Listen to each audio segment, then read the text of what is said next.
పురాణ కాలంలో స్వర్గాకాశంలో సూర్యదేవుడు తన అపార తేజస్సుతో లోకమంతటినీ ప్రకాశింపచేస్తూ వెలుగొందుతున్నాడు. ఆయన తేజస్సే దేవతలకు మానవులకు జీవనానికి ఆధారంగా నిలిచింది. ఆ కాంతి వల్లే లోకంలో వెలుగు, వేడి, జీవ చైతన్యం కొనసాగుతున్నాయి. సూర్యదేవుడు దేవశిల్పి అయిన విశ్వకర్మ కుమార్తె దేవి సంజనను ఘనంగా వివాహం చేసుకున్నాడు. సంజన ఎంతో సౌమ్య స్వభావం కలిగిన స్త్రీ, పతివ్రత.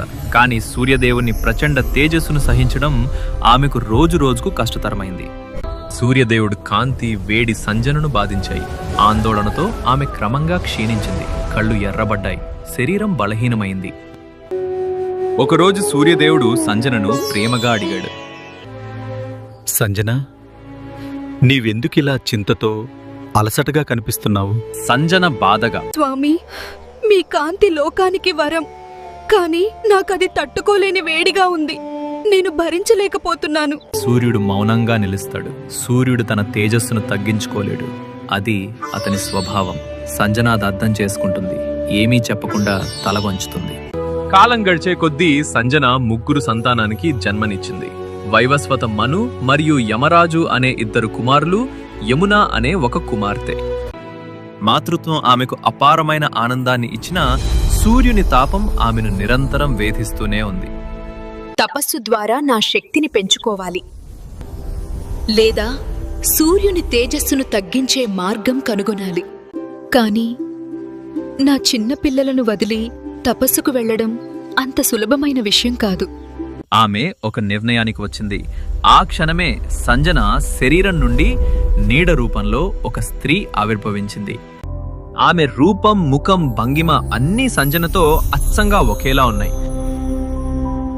సంజన ఆ నీడను ప్రేమగా చూసింది. తన ప్రతిరూపంలా ఉన్న ఆ రూపంలోనే తను కనిపిస్తున్నట్టు ఆమె కనిపించింది. ఈ రోజు నుంచి నీ పేరు ఛాయ.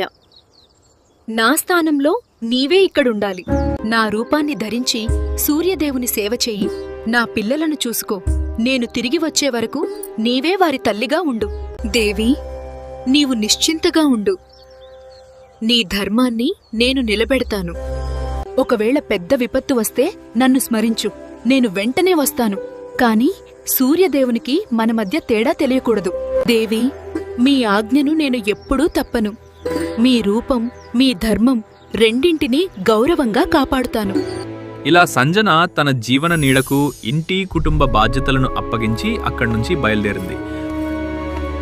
సంజన రహస్యంగా తన తండ్రి విశ్వకర్మ ఇంటికి చేరుకుంది. తలుపు వద్ద కూతుర్ని చూసిన విశ్వకర్మ ఆశ్చర్యపోయాడు. కూతురా, ఎలాంటి సమాచారం లేకుండా ఇక్కడికి ఎందుకు వచ్చావు? భర్త ఇంటిని వదిలి రావడం సరైనది కాదు. తండ్రి, సూర్యదేవుడు తేజస్సు నన్ను తీవ్రముగా బాధిస్తోంది. ఆయన అపార ప్రతాప జ్వాలలో నా జీవితం దుర్భరమైంది. అనుమతి లేకుండా ఇంటిని వదిలి రావడం నా తప్పే. కాని నా స్థానంలో నా నీడ ఛాయ నా భర్తను మరియు పిల్లలను సేవిస్తోంది. భర్తకు చెప్పకుండా నా ఇంటికి రావడం ధర్మానికి విరుద్ధం. తక్షణమే తిరిగి నీ భర్త వద్దకు వెళ్ళాలి. సంజన తండ్రి మాటలు విని నమస్కరించి అక్కడి నుంచి బయలుదేరింది. ఇప్పుడు నేను సూర్యుని వద్దకు తిరిగి వెళ్లలేను. ముందుగా నా శక్తిని పెంచుకోవాలి. అందుకోసం తపస్సు చేయాలి.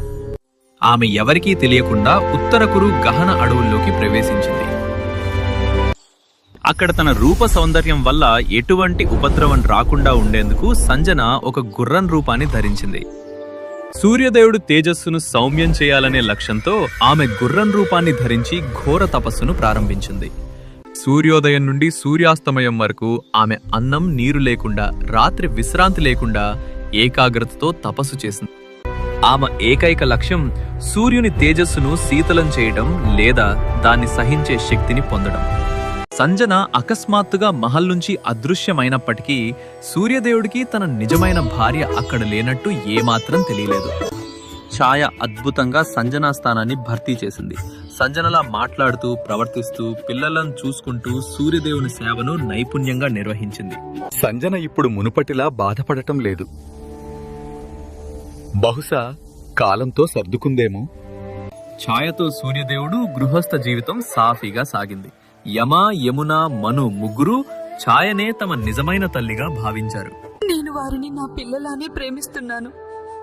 కానీ నా మనసుకు స్పష్టంగా తెలుసు నేను వారి నిజమైన తల్లి కాను. ఛాయ మనసులో సంజనకు చేసిన వాగ్దానం ఎప్పుడూ నిలిచే ఉంది. ఆమె పిల్లలను జాగ్రత్తగా చూసుకుంటూనే హృదయంలో శివుడును నిరంతరం ఆరాధిస్తుంది. కొంతకాలం తర్వాత ఛాయ గర్భం దాల్చింది. సూర్యదేవుడి తేజస్సు ఆ గర్భాన్ని అత్యంత శక్తివంతంగా మార్చింది. ఈ శిశువు కోసం నేను కఠిన తపస్సు చేస్తాను. శివుని కృప తప్పక లభిస్తుంది. ఎటువంటి అరిష్టం జరగదు. గర్భవతిగా ఉన్నప్పటికీ ఛాయ కఠిన తపస్సు చేసింది. సూర్యుని తొలి కిరణంతో లేచి శివుణ్ణి ధ్యానించేది. సూర్యుని తీవ్రమైన కిరణాలు ఆమె శరీరంపై పడినా వాటిని లెక్క చేయలేదు. వట్టి కాళ్ళతో నేలపై నిలబడి శివనామ స్మరణలో లీనమైంది. ఛాయ చేసిన అచంచల తపస్సు ఆమె గర్భంపై ప్రభావం చూపింది. సూర్యుని తీక్షణ కిరణాలు గర్భస్థ శిశువుపై నేరుగా పడ్డాయి. తపస్సు వేడి, సూర్యుని తాపం కలిసి శిశువు వర్ణం నల్లగా మారింది. అది తెలియని ఛాయ శిశువు రక్షణ కోసం శివుడును నిరంతరం ప్రార్థిస్తూనే ఉంది. ఛాయ ఒక కుమారునికి జన్మనిచ్చింది. శిశువు జన్మించగానే గట్టిగా ఏడుస్తూ తన ఉనికిని ప్రకటించాడు. ఈ శిశువు సామాన్యమైనవాడు కాదు. ఆయన శరీరం పూర్తిగా నల్లగా, ఆయన కళ్ళు తీక్షణంగా, ముఖంపై అద్భుతమైన తేజస్సు ఉంది. సూర్యదేవుడుకు కుమారుడు జన్మించిన వార్త తెలిసి ఆనందంతో శిశువును చూడటానికి వచ్చాడు. కానీ శిశువు శ్యామవర్ణాన్ని చూసి ఆశ్చర్యంతో అయోమయంగా నిలిచిపోయాడు. ఇది ఏమిటి? ఈ శిశువు రంగు ఇంత నల్లగా ఎందుకు ఉంది? ఆ నల్ల వర్ణం చూసి సూర్యదేవుడికి సందేహం కలిగింది. ఆనందం వెంటనే కోపంగా మారింది. ఛాయ భయపడి శాంతంగా మాట్లాడాలని ప్రయత్నించింది. దేవా, ఈ శిశువు వర్ణం బహుశా నా వల్లే నల్లగా ఉండవచ్చు. గర్భకాలంలో నేను కఠిన తపస్సు చేశాను. నేను ఆహారం కూడా తీసుకోలేదు. బహుశా ఆ కఠిన వ్రత ప్రభావమే శిశువుపై పడి ఉండవచ్చు. కాని కోపంతో అంధుడైన సూర్యదేవుడు ఆమె మాటలను పట్టించుకోలేదు. సూర్యదేవుడు ఒక అడుగు ముందుకు వేసి గర్జిస్తూ, అబద్ధం చెప్పకు. నీవు నన్ను అజ్ఞానిగా భావిస్తున్నావా? ఈ శిశువు నా కుమారుడు కాదు. నీవు నా వెనుక ఏదో మోసం చేశావు. నీవు పరపురుషునితో సంబంధం పెట్టుకున్నావు. అందుకే ఈ శిశువు ఇలా జన్మించాడు. ఇది ఘోరమైన అపరాధం. స్వామి, ఇలాంటి మాటలు మాట్లాడకండి. నేను ఎప్పుడూ మీ సేవలోనే ఉన్నాను. ఈ శిశువు మీ అంశమే. కాని సూర్యదేవుడు కోపంలో మునిగిపోయాడు. సేవకులను పిలిచి కఠినంగా ఆజ్ఞ ఇచ్చాడు. ఈ స్త్రీని మహల్ నుంచి దూరంగా తీసుకెళ్ళండి. నేను వీరిని స్వీకరించడం తప్పు. సూర్యదేవుడు శిశువును ఛాయను పూర్తిగా తిరస్కరించాడు. భర్త నుంచి వచ్చిన ఆ కఠిన మాటలు ఛాయ హృదయాన్ని ఛిద్రం చేశాయి. నవజాత శిశువుకు అవమానం యొక్క పూర్తి అవగాహన లేనప్పటికీ తల్లి హృదయ విదారక ఏడుపు ఆ శిశువును వ్యాకులపరిచింది. శిశువు గట్టిగా ఏడవడం మొదలుపెట్టాడు. సూర్యదేవుడు కోపంగా అతన్ని చూశాడు. అదే క్షణంలో శిశువు ఏడుపు ఆపి కళ్ళను తెరిచాడు. ఆ శిశువు కళ్ళలో దైవీయ జ్వాల మెరిసింది. అతడు సామాన్యుడు కాదు, తల్లి తపస్సు శక్తితో జన్మించాడు. ఆ శిశువు కోపంగా సూర్యదేవుడిని చూశాడు. ఆ క్షణంలో ఆయన వేదనతో కేక వేశాడు. అతని శరీరం నల్లగా మారింది. ఆ శిశువు దృష్టి ప్రభావం అంతటి భీకరమైనది. సూర్యదేవుని శరీరం పూర్తిగా నల్లబడిపోయింది. ఆయన తేజస్సు క్షీణించి అంతర్ధానమైంది. 4 దిక్కుల అంధకారం కమ్ముకుంది. చీకటి రాత్రి ఒక్కసారిగా వచ్చినట్టయింది. సూర్యదేవుడు రథంలోని గుర్రాలు కూడా ఆగిపోయాయి. ఆ దైవీయ రథం ఆకాశ మార్గంలో స్తంభించిపోయింది. ఈ అనూహ్య సంఘటనతో సమస్త సృష్టిలో హాహాకారం మొదలైంది. పగలు కూడా చీకటిగా మారింది. ప్రాణులు భయభీతులయ్యాయి. ఏమైందో అర్థం కాక దేవతలు ఆందోళనతో పరుగులు తీశారు. సూర్యదేవుడు అత్యంత వేదనలో ఉన్నాడు. ఆయన ఉజ్వల రూపం నశించింది. గుర్రాలు ముందు కదల్లేదు. అప్పుడు సూర్యదేవుడుకు తన కఠిన మాటలే ఈ విపత్తుకు కారణమని గ్రహింపు కలిగింది. కోపంలో ఆలోచన లేకుండా ఘోరమైన తప్పు చేశాను. ఇది నా అహంకారానికి వచ్చిన ఫలితం. అంధకారంలో మునిగిన ఆయనకు తన అపరాధంపై తీవ్ర పశ్చాత్తాపం కలిగింది. నేను అవమానించిన శిశువు సామాన్యుడు కాదు. అతడు అపార శక్తి కలవాడు. ఓ మహాదేవా, నాకు సహాయం చేయండి. కోపంలో నేను ఘోరమైన తప్పు చేశాను. సూర్యదేవుడు దీనంగా చేసిన పిలుపును విని సమస్త లోకాల అధిపతి అయిన మహాదేవుడు క్షణంలోనే ప్రత్యక్షమయ్యాడు. త్రిశూలం చంద్రుని ధరించిన నీలకంఠుడైన శివుడు దర్శనమిచ్చాడు. ఆయన రూపం ప్రశాంతంగా గంభీరంగా ఉంది. సూర్యదేవుడు, ఛాయ, అక్కడున్న సమస్త దేవతలు మరియు సేవకులు చేతులు జోడించి నమస్కరించారు.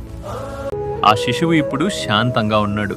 ఆయన కళ్ళల్లో తన ఆరాధ్య శివుని దర్శనంతో ఒక ఉజ్వల కాంతి మెరిసింది. ఓ సూర్యదేవా, కోపం మరియు అహంకారంలో నీవు నీ భార్య ఛాయను, నీ కుమారుని అవమానించావు.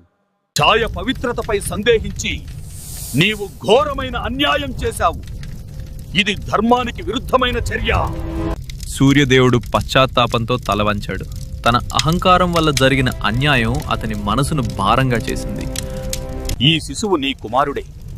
గర్భకాలంలో ఛాయ చేసిన కఠిన తపస్సు, ఉపాసన ప్రభావంతోనే అతని వర్ణం శ్యామంగా మారింది. నీ తేజస్సును ఎటువంటి రక్షణ లేకుండా ఆమె సహించింది. ఇందులో ఛాయది ఎలాంటి తప్పు లేదు. ఆమె ధైర్యం ప్రశంసనీయం. ఓ మహాదేవా, నా వల్ల పెద్ద తప్పు జరిగింది. దయచేసి నన్ను క్షమించి నా తేజస్సును తిరిగి ప్రసాదించండి. నేను పలికిన మాటలను వెనక్కి తీసుకుంటున్నాను. ఛాయ, నీవు నిరపరాధివి. ఈ శిశువు నా కుమారుడే. శివుని కోపం శాంతించింది. ఆయన ఆశీర్వదిస్తూ సూర్యదేవునికి తిరిగి తేజస్వి రూపాన్ని ప్రసాదించాడు. అంధకారం చీల్చుకుని ప్రకాశం 4 దిక్కులా వ్యాపించింది. సూర్యదేవుడు రథంలోని గుర్రాలు మళ్లీ ఉత్సాహంగా ముందుకు కదిలాయి. సూర్యదేవుడు వెంటనే ఛాయను తన కుమారుని గుండెలకు హత్తుకున్నాడు. నీ తపస్సు వల్ల మన కుమారునికి అద్భుతమైన శక్తి లభించింది. నా ప్రవర్తనకు నాకు ఎంతో బాధగా ఉంది. ఛాయ కళ్ళలో ఆనందాశ్రవులు కారాయి. ఆమె సూర్యదేవుడును క్షమించింది. నవజాత శిశువు తండ్రి స్నేహం పొందినట్టుగా ముసిముసిగా నవ్వాడు. వత్సా, నీవు జన్మించిన నాటి నుంచే అన్యాయాన్ని ఎదుర్కొన్నావు.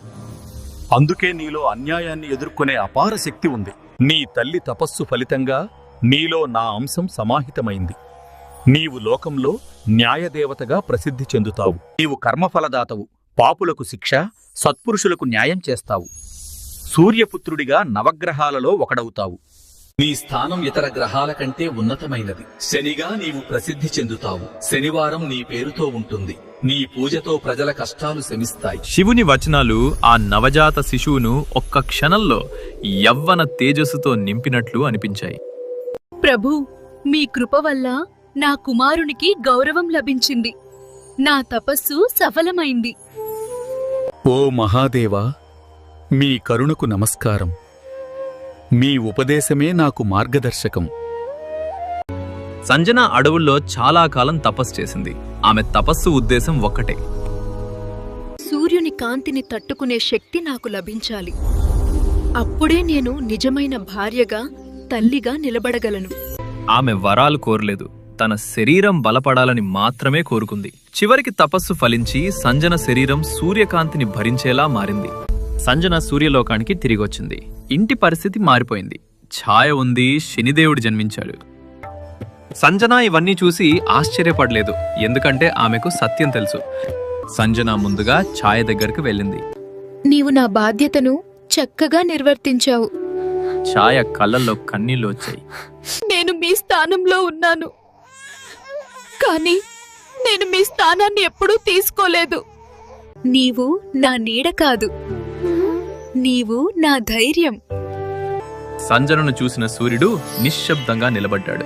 ఆమె దగ్గరకు వచ్చి వినమ్రంగా మాట్లాడాడు. నేను కోపంలో పెద్ద తప్పు చేశాను. ఛాయను, శనిని అన్యాయంగా బాధపెట్టాను. మీ తప్పును మీరు గ్రహించారు. అదే నిజమైన మార్పు. సంజన శనిదేవుడి దగ్గరకు వెళ్ళింది. ఆ శ్యామవర్ణ శిశువును చూసింది. ఆమె ప్రేమగా అతన్ని ఎత్తుకుంది. నీవు నా పిల్లవాడివే. నీవు అన్యాయం చూసి పుట్టావు, అందుకే న్యాయం చేస్తావు. ఆ రోజు తర్వాత సంజన, ఛాయ, సూర్యుడు, శనిదేవుడు మిగతా పిల్లలతో కలిసి ఆనందంగా జీవించారు.